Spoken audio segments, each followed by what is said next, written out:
sudah makan siang, sudah istirahat, berarti perutnya sudah full. Mudah-mudahan otaknya darahnya cepat mengalirnya ke otak biar tidak ngantuk. Kalau dibawa duduk nanti darahnya nggak jalan-jalan, jadi jadinya ngantuk. Sebelumnya karena tadi udah dibuka, karena ini sesi 3, jadi kesepakatan kelas kita sepakati sesuai dengan kesepakatan kelas yang tadi. Kemudian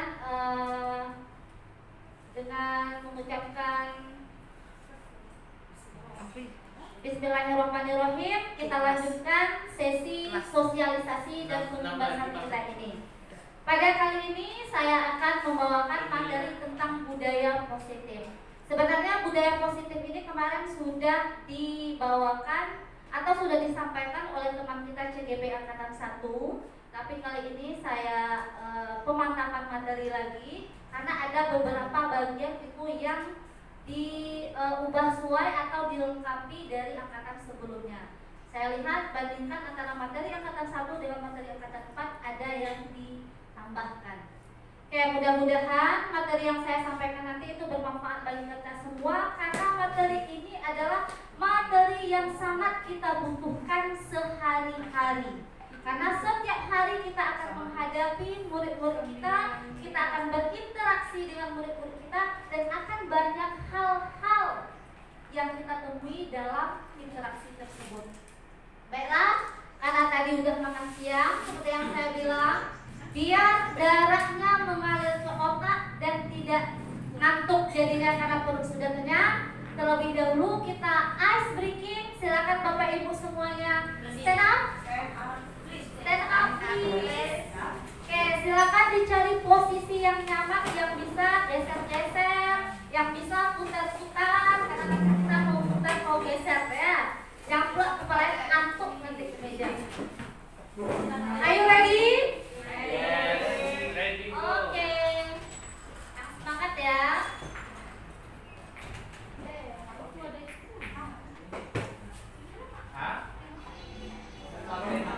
Ayo kita mulai.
Dengar suara yang sini.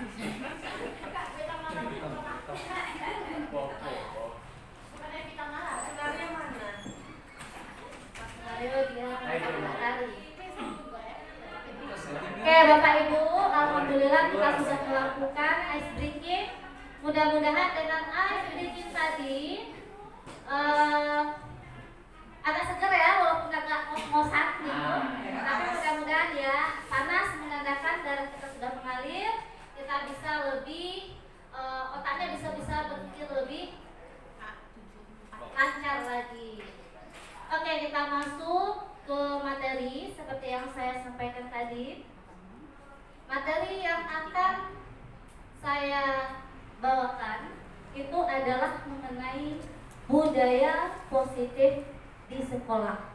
Kalau kita dengar kata budaya atau budaya positif, kira-kira menurut Bapak Ibu apa yang ada di kepalanya, apa yang ada di pikirannya? Apa itu budaya positif? Siapa yang bisa menjelaskan? Ibu Nur bisa? Budaya positif itu kira-kira apa Bu Nur? Kebiasaan yang baik yang dilakukan, yang dirutinkan.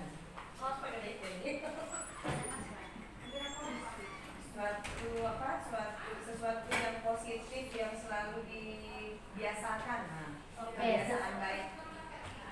Kebiasaan baik yang selalu dikerjakan, jadikan tradisi gitu. Oke, terima kasih Bu Nur, luar biasa. Budaya positif itu kebiasaan ya Bu Neta ya. Berarti kalau positif sesuatu budaya atau kebiasaan yang baik. Kira-kira budaya yang baik yang ada di sekolah itu, kalau yang ada di sekolah kita kira-kira apa budaya yang sudah ada, budaya positif yang sudah ada? Disiplin. Silakan Bu. Budaya positif yang ada di sekolah yang sudah kita jalankan selama ini, biasanya kedisiplin diawali dari kedisiplinan, kemudian berbudaya bersih, kemudian mungkin kalau di dalam kelas itu diawali dengan mengucapkan salam dan berdoa bersama sebelum melakukan mulai PBM. Ya. Oke, terima kasih Ibu Upin. Ada yang bisa Bapak-bapak menambahkan budaya positif selain yang disebutkan Ibu Ikmalina tadi yang sudah ada di sekolah kita? Atau kalau yang belum ada di sekolah kita dan itu merupakan budaya positif yang seharusnya ada di sebuah sekolah? Silakan Ibu Cut. Budaya senyum, budaya sapa, saling menegur gitu ya.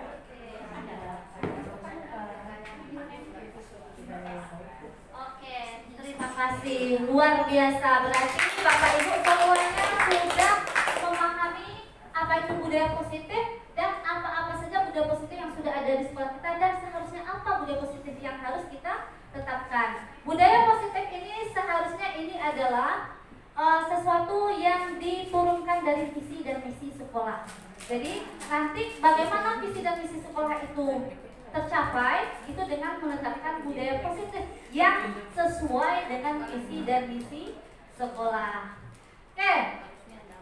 Pertanyaan yang kedua, apakah budaya positif itu penting? Sangat penting sekali. Minta tolong sama Ibu Rambe, kenapa budaya positif itu penting kira-kira? Kenapa budaya positif itu penting? Karena kalau kita lihat dari budaya positif itu sendiri kan sebenarnya lebih hanya ke kebiasaan. Kalaulah namanya kebiasaan yang baik itu memang kan harus kita jalankan, kita laksanakan gitu.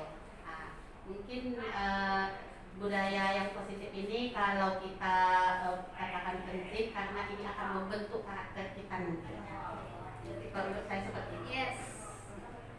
Thank you very much. Give applause to Bu Sari Rambe. Ya.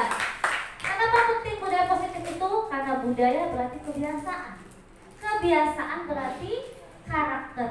Sedangkan karakter merupakan salah satu tujuan pendidikan yang sudah tercantum di Undang-Undang, kalau nggak salah saya itu nomor 20 ya, mengenai profil pelajar Pancasila. Oke, jadi tanpa budaya positif maka karakter siswa tidak akan bisa terbentuk dengan baik. Yang jadi masalahnya sekarang adalah kita lihat dulu, kira-kira apakah seluruh siswa, tadi Bu Hikmalina menyampaikan budaya positif yang ada di sekolah kita, kebersihan, kemudian apa tadi lagi Bu?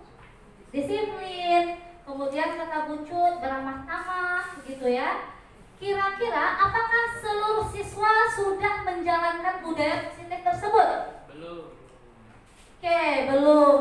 Kita jujur aja ya, belum seluruh siswa.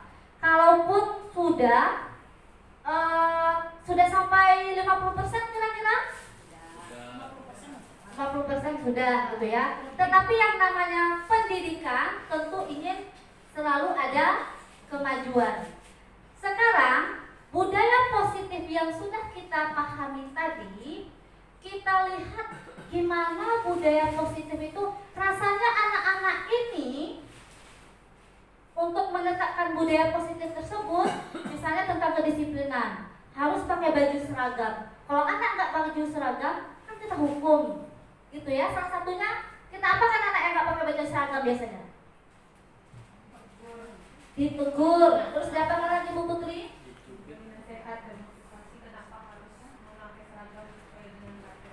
Oke, good. Kalau dilakukan lagi, biasanya anak kita apain? SP1 peringatan, gitu ya. Kalau biasanya anak yang tidak membuat PR, kita apakan? Anak yang tidak membuat PR, kita apakan? Ada Bapak Ibu yang menyuruh anak lari keliling lapangan kalau tidak membuat PR?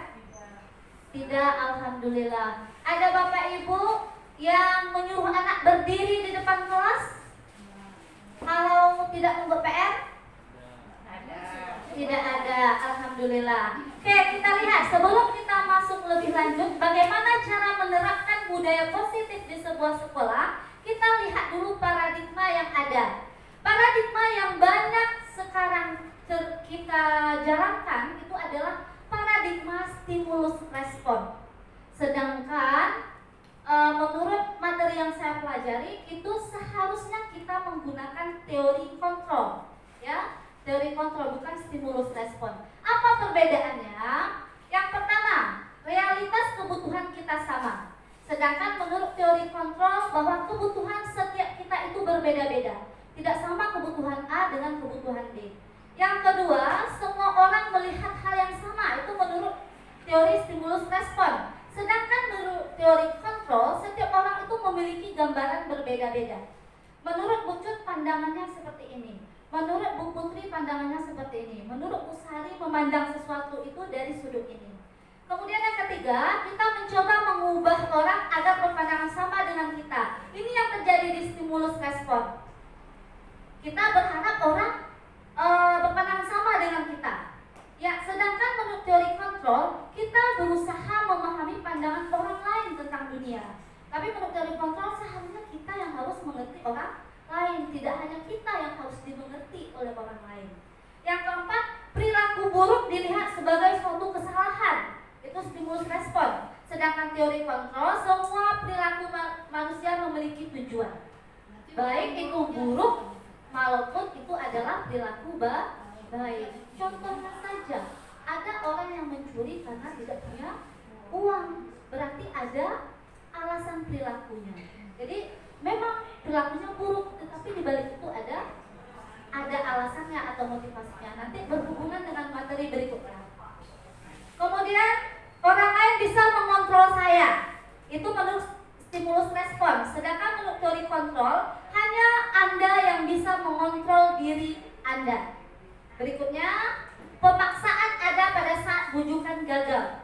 Jadi menurut stimulus respon, seperti di sekolah, kalau nggak bisa dinasihatin, ya dikerasin. Gitu. Kalau nggak bisa juga ya dihukum. respon yang kita lakukan selama ini. Sedangkan menurut teori kontrol, kolaborasi dan konsensus menciptakan pilihan-pilihan baru. Ada kolaborasi antara orang yang melakukan perilaku buruk dengan guru, dengan murid yang melakukan perilaku buruk. Ini nanti dibahas pada yang berikutnya. Yang berikutnya model berpikir menang kalah. Kalau menurut stimulus respon, sesuatu itu ada yang menang, ada yang kalah. Sedangkan teori kontrol itu win-win solution, sama-sama menang. Seperti apa win-win solutionnya nanti kita lihat pada yang berikutnya. Sekarang ketika Bapak Ibu mendengar kata disiplin, apa yang terbayang di benak kita dengan kata disiplin? Terikat, oke. Tegas, hukuman, oke. Apa lagi? Disiplin, kita harus mendisiplinkan anak. Taat peraturan, oke. Tepuk tangan untuk kita semua. Ya, itu dia tentang teori disiplin. Kita lihat berikutnya. Kalau itu tadi pendapat kita ya, terikat, kemudian ada hukuman, harus mematuhi peraturan gitu. Sekarang kita lihat konsep disiplin positif dan motivasi. Sebelumnya kita pahami dulu pertanyaan ini. Siapa yang bisa mendisiplinkan murid? Nah, kalau ada murid kita, siapa kira-kira yang mendisiplinkan? Guru kita sendiri, kepala sekolah, orang tua, atau murid itu sendiri kira-kira yang bisa mendisiplinkan murid itu? Kayak sepakat semuanya murid? Murid. Kenapa Bu Susan? Murid yang bisa mendisiplinkan. Selama ini kita yang mendisiplinkan siapa? Yang selama ini lebih banyak berperan mendisiplinkan murid siapa? Guru kan? Kita yang mengontrol anak kan? Kamu harus gini. Kamu udah melanggar ini. Nah, tadi Bu Susan bilang sebenarnya murid ya. Kira-kira apa alasannya Bu Susan? Menurut saya, kenapa murid itu yang harus mendisiplinkan dirinya? Itu berarti dia memiliki kesadaran dengan kedisiplinan. Kalau seandainya kita terus yang mendisiplinkan siswa atau murid, berarti kan anak merasa tertekan, oh guru disiplin. Tapi kalau dia sendiri, dia merasa sadar, dia akan datang tepat waktu, membuang sampah pada tempatnya, kan gitu. Luar biasa. Oke. Tapi kita lihat ya, apa yang dibilang Bu Susan tadi sudah luar biasa. Kita lihat gimana sih pendapat mengenai disiplin positif ini. Nah, tadi udah dibilang Bu Susan bahwa seharusnya yang bisa mendisiplinkan diri murid itu adalah murid itu sendiri. Kalau dia sendiri yang mendisiplinkan dirinya, kata Bu Susan, dia akan datang tepat waktu tanpa disuruh-suruh. Dia akan mengerjakan tugas tanpa dipaksa-paksa, tanpa diancam-ancam. Nah, kita lihat hubungannya dengan 3 motivasi perilaku manusia ini menurut Diana Gossen. Ya, yang pertama kata Diana Gossen, untuk menghindari ketidaknyamanan atau hukuman. Ini yang banyak terjadi sama anak kita kan? Kamu kalau tidak pakai baju seragam, nanti misalnya kena hukum bersihkan pekarangan sekolah. Kamu nggak buat PR, nanti kamu cuci WC. Contohnya, itu alasannya. Jadi anak ketika dia melakukan perintah kita itu karena dia menghindari cerewetan gurunya, hukuman dari gurunya. Yang kedua, motivasi manusia itu berperilaku adalah mendapatkan imbalan atau penghargaan orang lain. Contohnya gimana kira-kira? Masalah. Contohnya gimana? Misalnya siswa membuang sampah pada tempatnya. Ketika guru datang, kita memberikan penghargaan, palingan kita memberi pujian. Kalau menurut saya nggak masalah, kan hanya untuk berkata saja. Penguatan. Ya, penguatan. Ya, rupanya penghargaan yang diberikan secara terus-menerus itu adalah toksik. Ya, itu adalah bahaya, racun. Kenapa? Karena anak memiliki motivasi melakukan sesuatu itu hanya karena ada imbalan. Kalau nggak ada imbalan dia nggak lakukan. Contohnya, nampak sampah. Ketika nampak kita, dia buang sampahnya. Mantap nak, good, hebat. Tapi begitu tidak ada kita, dia cuma aja sampah lah. Nggak ada guru kok yang nengok.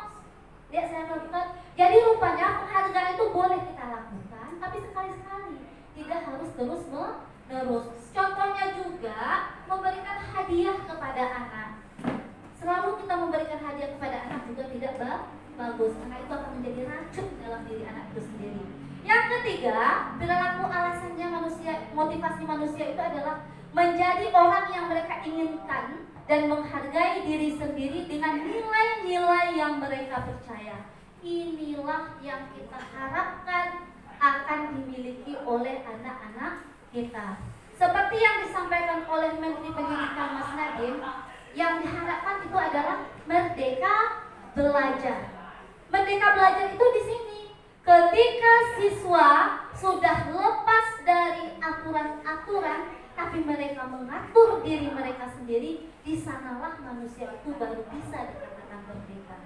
Jadi kita berharap pendidikan di sekolah kita ini nantinya akan mencapai motivasi yang ketiga. Bagaimana caranya? Kita lihat yang berikutnya. Nah, ini dia ya yang saya bilang tadi. Menurut Ki Hajar Dewantara, ya, merdeka belajar adalah murid yang memiliki disiplin yang kuat, yang berasal dari diri yang memiliki motivasi internal. Internal berarti dalam dirinya, bukan eksternal, bukan karena orang lain.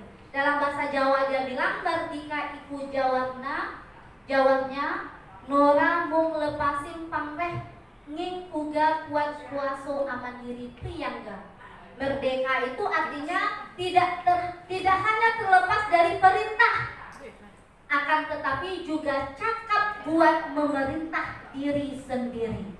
Ketika murid-murid kita harapkan nanti dia melakukan sesuatu, belajar karena dia yang memerintah diri dia sendiri, dia mengerjakan semua tugas guru karena dia memerintah diri dia sendiri, dia mematuhi peraturan sekolah karena dia yang memerintah diri sendiri, barulah bisa dikatakan bahwa murid itu merdeka belajar. Itu adalah cita-cita dari Menteri Pendidikan kita. Berarti selama murid, misalnya siswa, maka selama siswa masih kita suruh-suruh juga, berarti belum merdeka belajar ya? Ya, belum merdeka belajar. Seperti yang Bu Pipi bilang. Bu Pipi bilang pengalaman dia waktu PPG ya Bu Pipi ya di Yogyakarta, kayaknya sekolahnya sudah merdeka belajar. Katanya kalau udah bunyi bel, anak semuanya berbaris upacara, tidak disuruh. Semua siswa silakan berkumpul di lapang, apalagi dihitung. Ibu hitung sampai 5, 1, 2, 3. Itu sangat terikat sekali, belum merdeka. Itulah yang diharapkan. Oke, kita lanjutkan. Nah, bagaimana agar budaya positif itu bisa tercapai? Dianggap budaya positif itu adalah di lingkaran yang terakhir. Lingkaran yang kedua, ketika sekolah sudah mampu menciptakan lingkungan positif, maka budaya positif itu akan terbentuk dengan sendirinya. Bagaimana sekolah bisa melakukan budaya menciptakan lingkungan positif? Ketika dimulai dari kelas. Karena kelas adalah tempat di mana siswa paling banyak berinteraksi dengan guru dan dengan sesama siswa. Bagaimana caranya? Dengan membuat keyakinan kelas. Dalam bahasa lainnya itu adalah kesepakatan kelas. Tapi nanti ada perbedaan sedikit tentang kesepakatan kelas yang sudah dibahas dulu dengan kesepakatan kelas yang akan kita bahas sekarang. Jadi keyakinan kelas ini bermula dari peraturan-peraturan di dalam kelas. Jadi peraturan di dalam kelas itu kita jadikan keyakinan kelas. Ketika seluruh kelas sudah melaksanakan keyakinan kelasnya, maka akan terbentuklah lingkungan positif. Dan pada akhirnya akan tercapailah budaya positif. Kalau budaya positif sudah belajar, insya Allah merdeka belajar akan bisa diraih. Oke, apa itu keyakinan kelas? Karena tadi kan intinya di keyakinan kelas ya. Lingkungan positif itu akan terbentuk ketika keyakinan kelas bisa dijalankan dengan baik. Contohnya, setiap pengendara motor harus menggunakan helm. Itu kira-kira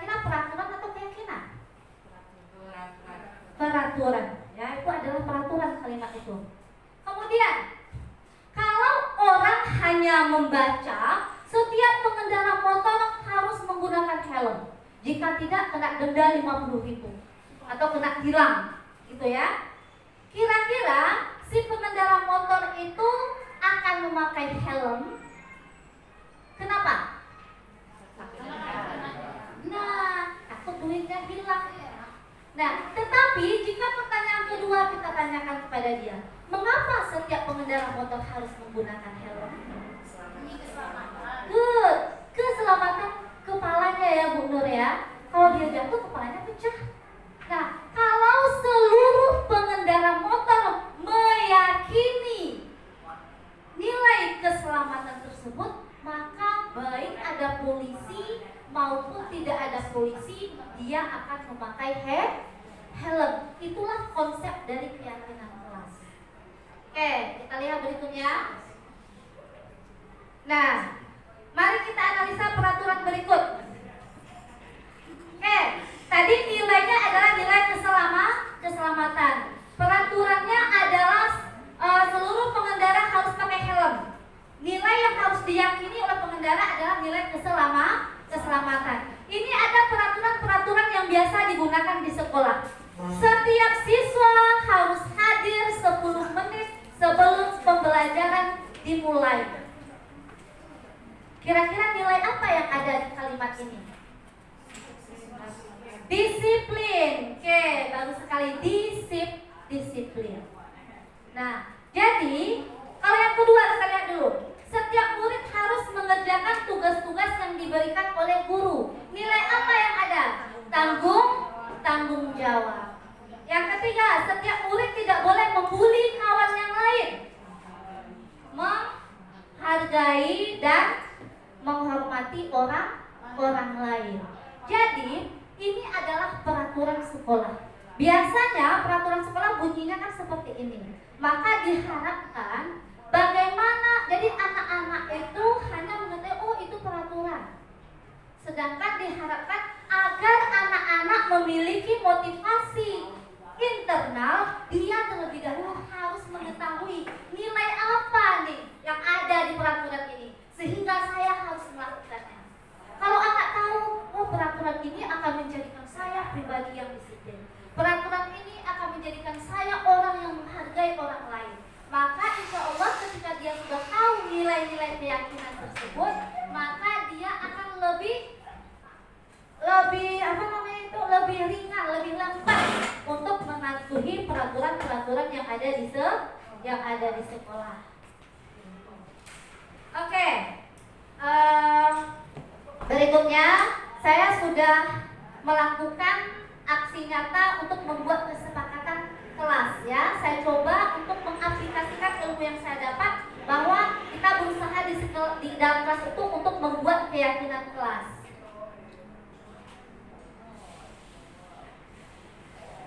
Kita lihat sebentar.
kecil ya. Jadi ini tadi seperti yang saya bilang, ketika kita membuat peraturan kelas, kita ajak siswa dulu dia tahu kelas itu seperti apa. Jadi kita libatkan siswa. Setelah itu nanti siswanya setelah membuat peraturan-peraturan keinginan dia itu, kita contohnya tadi di sini kan, saya mau Bu kelasnya bersih. Terus kita bawa ke keyakinan kelasnya. Kapan kelasnya baru bisa bersih? Tentu kalau yang piket bertanggung jawab. Berarti nilai apa yang ada di situ? Nilai tanggung jawab. Jadi kesepakatan kelasnya kita bunyikan, setiap anggota kelas memiliki rasa tanggung jawab. Nah, jadi seperti itu kita membuat keyakinan kelasnya. Berupa nilai-nilai, bukan berupa opsi-opsi nyata, tapi dia sifatnya nilai-nilai yang lebih abstrak. Bisa Bapak Ibu ya? Dan di akhir nanti, ketika sudah selesai kita buat kesempatan kelas sama-sama, kita ikrarkan bersama-sama. Ya, seperti kita bersumpah, berjanji. Mana dia ya? Nah, ini dia. Kita ikrarkan bersama-sama nilai-nilai yang sudah kita buat tadi. Itu untuk mengingatkan siswa. Karena kan ada teori, membaca, mengucapkan itu akan berbeda pengaruhnya pada diri kita.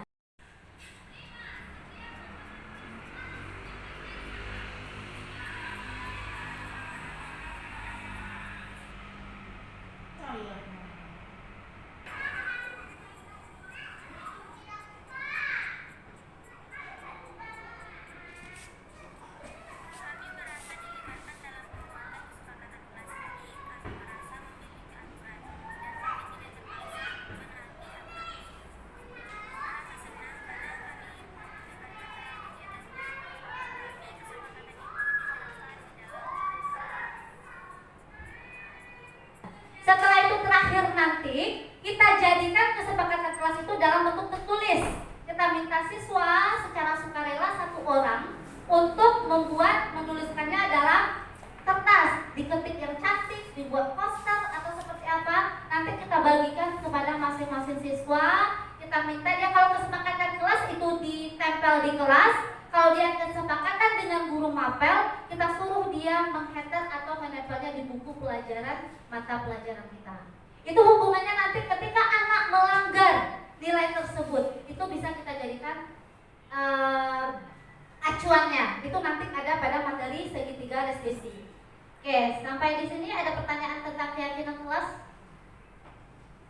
Dalam kelas tuh kita buat kesepakatan kelasnya dulu. Ya. Setelah itu kita sebutkan setiap poin itu kayak apa nilai yang terkandung. Nilai yang kita tidak memaksa anak. Kamu peraturannya ini, kamu peraturannya ini. Kita minta anak sendiri yang memikirkannya. Jadi bisa jadi masih kelas ini nilai ini yang ditetapkannya, kelas ini nilai ini yang ditetapkannya. Jadi kita menetapkannya secara bersama-sama.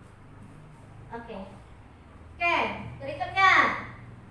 Karena udah siang ya, jamnya jam tidur siang. Nah, ini tadi kita sudah membuat keyakinan kelas. Kita sudah ada nih fondasi kita bersama anak-anak. Kita udah punya fondasi bersama anak-anak. Setelah itu kita belajar memahami.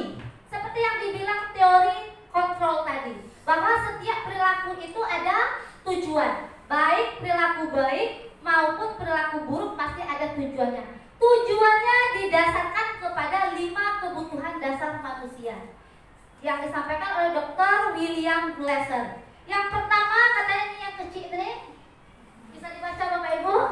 Oke, saya bacakan ya. Kebutuhan bertahan hidup. Jadi orang berperilaku itu alasannya salah satunya adalah bertahan hidup. Seperti contohnya orang maling, bisa jadi dia untuk bertahan hidup. Yang kedua kesenangan. Orang melakukan sesuatu karena dia senang, dia ingin senang. Yang ketiga, contohnya mungkin ya yang lagi viral, layangan putus, orang selingkuh kenapa? Karena yang senang-senang kan? Nah, yang berikutnya cinta dan kasih sayang. Orang melakukan sesuatu itu karena ingin mendapatkan cinta dan kasih sayang. Berikutnya penguasaan. Ada orang yang melakukan sesuatu karena ingin menguasai. Contohnya mungkin perilaku anak kita, dia membuli kawannya, mengintimidasi kawannya karena ingin dia berkuasa. Yang berikutnya kebebasan. Ya, anak-anak mungkin tidak mau mengerjakan segala sesuatunya karena dia ingin bebas, dia tidak ingin terikat, dia tidak ingin diatur. Jadi kita itu yang harus kita pahami, bahwa setiap perilaku anak itu pasti ada alasannya. Jadi kita tidak langsung menjudge anak. Kayak contohnya, Bimo seorang anak TKB, selalu berlari keluar kelas menuju jalan raya di depan sekolahnya. Tingkahnya membuat Bu Guru Ani langsung mengejarnya. Ketika ditanya, ada beberapa jawaban yang mungkin dari Bimo. Kalau Bimonya bilang, "Kenapa kamu lari-lari terus, Bimo?" kata ibu gurunya, Bu Ani. "Aku senang pengen kejar-kejaran, Bu, dengan Bu Guru," kata si Bimo.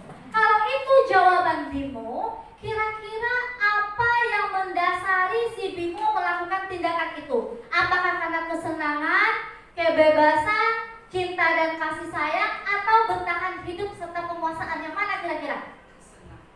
Yang mana, Bu Bibi? Kesenangan. Iya, karena dia ingin lari-lari dengan ibu guru. Jadi kalau kita bilang anak ini nakal, udah tahu di dalam kelas dia lari keluar, kan kita cok nakal kan? Padahal dia sebenarnya pengen senang-senang dengan ibu gurunya. Itu salah satu contoh kita berusaha untuk memahami anak. Yang kedua, kalau seandainya Bimonya bilang sama bu gurunya, "Aku bosan belajar mewarnai terus di kelas, Bu," kata si Bimo. Kalau Bimo bilang kayak gitu, kira-kira kebutuhan apa yang lagi ingin dipenuhi oleh si Bimo? Kesenangan, kebebasan, cinta dan kasih sayang, bertahan hidup, atau penguasaan? Yang mana kira-kira? Apa, Bu Yeli? Kebebasan. Karena dia bosan, berarti dia ingin bebas. Sebelum kita melakukan sesuatu, kita harus belajar dulu memahami apa alasan anak tersebut melakukan tindakan tersebut. Tidak langsung kita judge, tidak langsung kita kasih hukuman. Oke, berikutnya kita masuk 5 posisi kontrol Diane Gosen. Rencananya kita lihat videonya ya. Kita lihat videonya. Ini sudah pernah juga sebenarnya diputar sama Bu Pipi.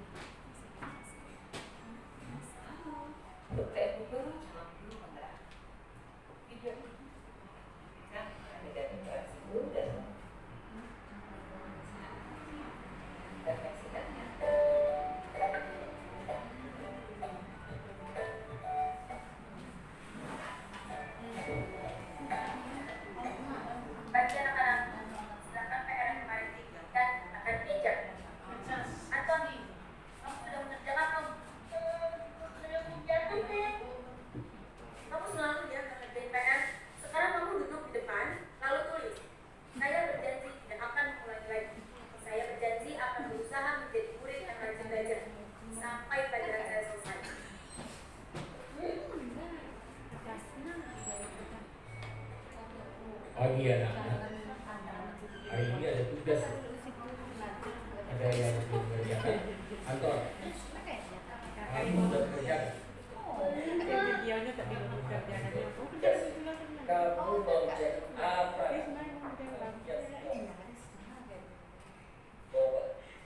Bayangkan orang tua betapa kecewanya sama kamu. Kamu sudah melakukan, harusnya bertanggung jawab sama diri.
Bagaimana kalau kamu membuat jadwal? Kapan kamu akan mengerjakan tugas?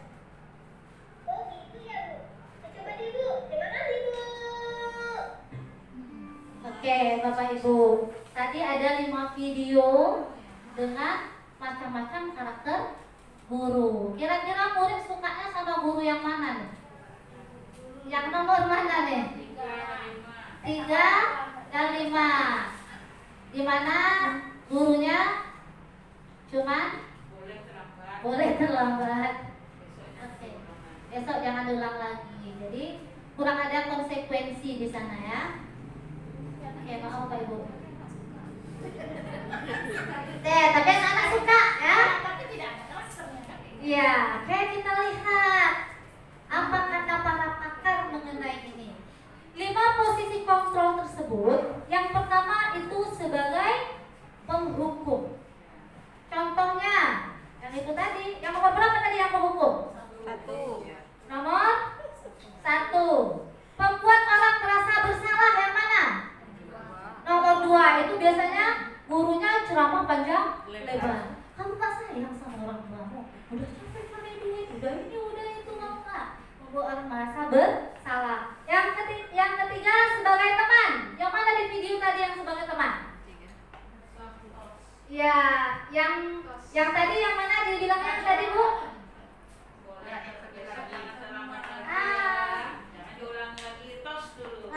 Ya, tos dulu. Jadi muridnya menganggapnya sepele jadinya ya. Kemudian monitor atau pemantau. Tiga kali tak pakai jalan kanan. Ya. 3 kali tak buat. Ya. 4 kali ini. 4 kali ini berarti selalu dipantau. Catat tugas ini tugas ini. Memang itu kita seharusnya, tetapi ada di balik itu. Yang terakhir manajer. Yang kelima tadi ya, video yang kelima. Ketika anak membuat kesalahan, diajak apa anaknya sama ibunya tadi?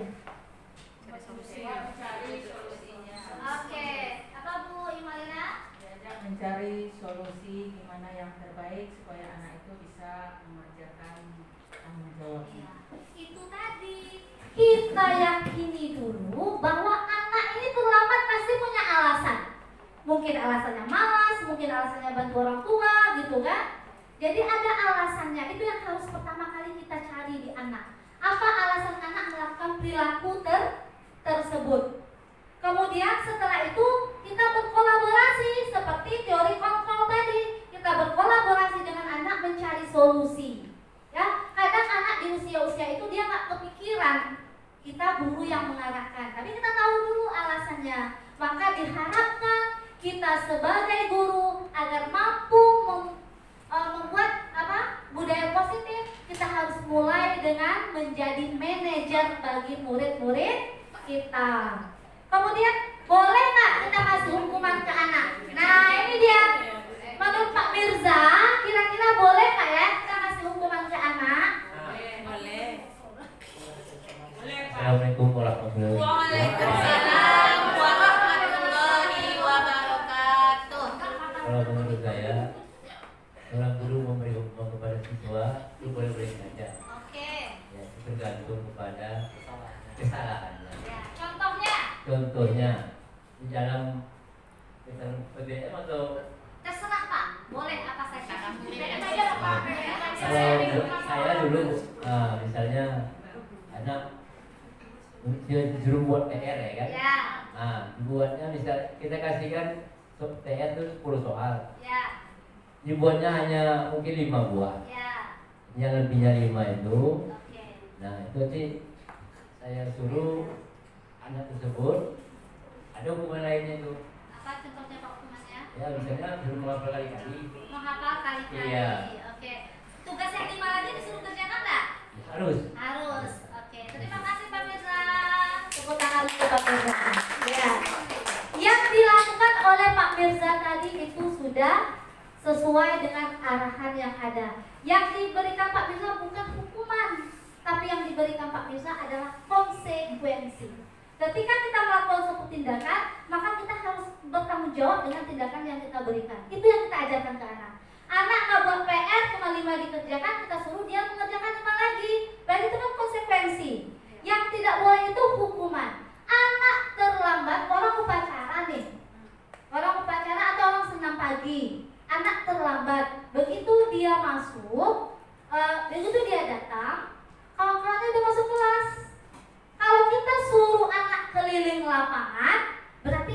hukuman karena dia tidak selaras dengan kesalahan. Dia apa yang tidak dia dapatkan, apa yang tidak dia lakukan sesuai dengan kegiatan sekolah. Karena dia terlambat tadi, apa yang tertinggal sama dia? Senam kan? Maka kita suruh dia senam dulu baru masuk kelas. Berarti itu adalah konsekuensi. Boleh anak disuruh lari lapangan, boleh kalau itu sesuai dengan pelajarannya. Misalnya dia terlambat olahraga, kawan-kawannya udah melakukan pemanasan, sedangkan dia terlambat datangnya, kita suruh dia lari lapangan. Itu boleh, itu konsekuensi, itu bukan hukuman. Karena olahraga orang terlebih dahulu harus ada pemanasan. Itu dia konsekuensi, bedanya dengan hukuman. Bisa ada pertanyaan Bapak Ibu? Oke. Kemudian ketika anak tidak mematuhi keyakinan kelas yang sudah kita buat tadi, apa yang harus kita lakukan? Kita harus melakukan segitiga restitusi namanya. Apa itu segitiga restitusi? Proses menciptakan kondisi bagi murid untuk memperbaiki kesalahan mereka sehingga mereka bisa kembali ke kelompoknya dengan karakter yang lebih kuat.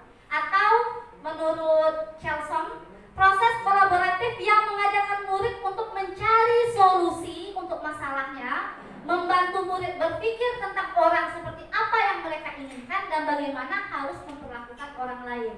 Jadi, restitusi ini seperti manajer tadi.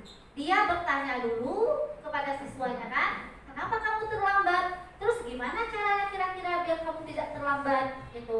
Ada langkah-langkah yang harus kita lakukan ketika melakukan restitusi kepada siswa. Yang pertama, kita terlebih dahulu menstabilkan identitas. Kita bilang ke anak, nah, setiap orang itu pernah berbuat salah, pernah berbuat hilaf.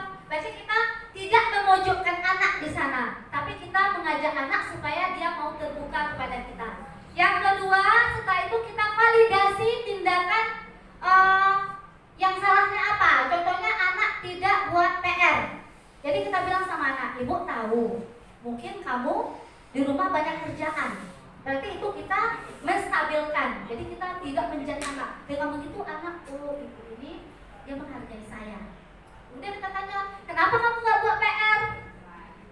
Tadi malam bu, ibu saya sakit. Saya ikut sama antarin dia ke rumah sakit. Berarti di situ kan ada alasannya. Nah, jadi di situ kemudian baru kita cari solusi. Jadi gimana caranya nak? Jadi kamu ngerjakannya pulang sekolah nanti dikerjakan lagi ya. Nah, jadi kita berharap semua kita itu ketika ada kesalahan atau kasus, kita mungkin tidak bisa menyebutnya kasus ya, yang terjadi pada anak kita, usahakan melakukan restitusi. Ya, kita pahami dulu anak apa alasannya, kemudian kita cari bersama-sama. Ini adalah yang terakhir Bapak Ibu, setelah ini kita pulang. Ini adalah aksi nyata saya ketika melakukan restitusi di dalam kelas. Ya, yang terakhir ya Bapak Ibu ya.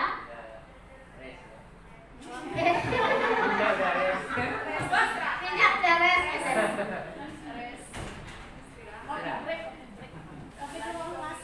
Nah, ini saya lakukan bukan dengan skenario, tapi saya melakukannya murni nyata, ya, tanpa saya suruh anak kamu ini enggak, tapi saya melakukannya secara nyata.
restitusi yang saya lakukan. Kebetulan ada anak kita, dia anak yang biasanya selalu bawa, ada pas waktu saya cek itu dia nggak bawa. Jadi saya lakukan restitusi. Iya, dia rajin biasanya. Dia rajin terus ya. Ya, anaknya Reza. Sama kayak kami. Itu Reva tuh bocor. Satu kan untuk Kak mau extend ya. Iya. Jadi suaranya enggak ya? Suaranya mana dong? Iya. Apa yang disampaikan? Oke, jadi kurang lebih ini dialog saya dengan Reval. Saya melakukan apa namanya itu menstabilkan identitasnya dengan saya bilang, Reval, ibu tahu kamu anaknya rajin, selalu bawa kamus. Tapi kenapa kali ini kamu nggak bawa kamus? Terus dia bilang, saya terlupa bu bawanya. Kok bisa terlupa? Biasanya kamu malam nggak masukkan? Karena tadi malam saya mengerjakan tugas banyak katanya. Habis itu menanyakan keyakinannya ya, mana yang apa. Jadi apa yang kamu langgar dari keyakinan kelas kita? Kurang bertanggung, kurang bertanggung jawab, kurang disiplin. Kemudian kami mencari solusinya. Tadi masalahnya katanya kan karena banyak kerjakan tugas, jadi malam tuh nggak dimasukkannya. Jadi saya bilang besok berarti kira-kira apa yang besok kami cari solusinya berdua. Reval bilang nanti bu kalau pulang sekolah saya langsung mencari memasukkan kamusnya untuk pelajaran besok.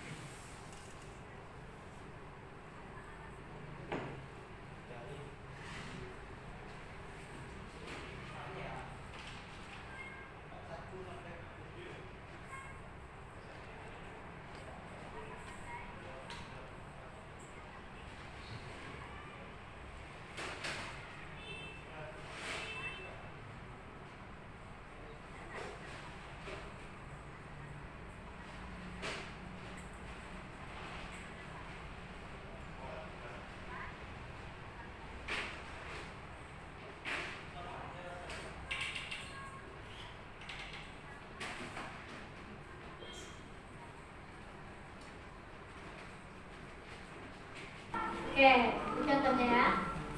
Nah, sebenarnya dia ada dua kasus, satu lagi kasus suci.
Oke, jadi intinya Bapak Ibu bisa dipahami bahwa budaya positif baru akan kita bangun ketika lingkungan positif bisa kita ciptakan di sekolah. Bagaimana kita menciptakan lingkungan positif? Dengan dimulai dari dalam kelas kita masing-masing. Ketika dalam kelas kita sudah menguatkan keyakinan kepada masing-masing murid kita, setiap guru yang masuk selalu direcokin dengan nilai-nilai yang baik, maka anak itu akan bertumbuh menjadi pribadi yang baik. Memang tidak mudah.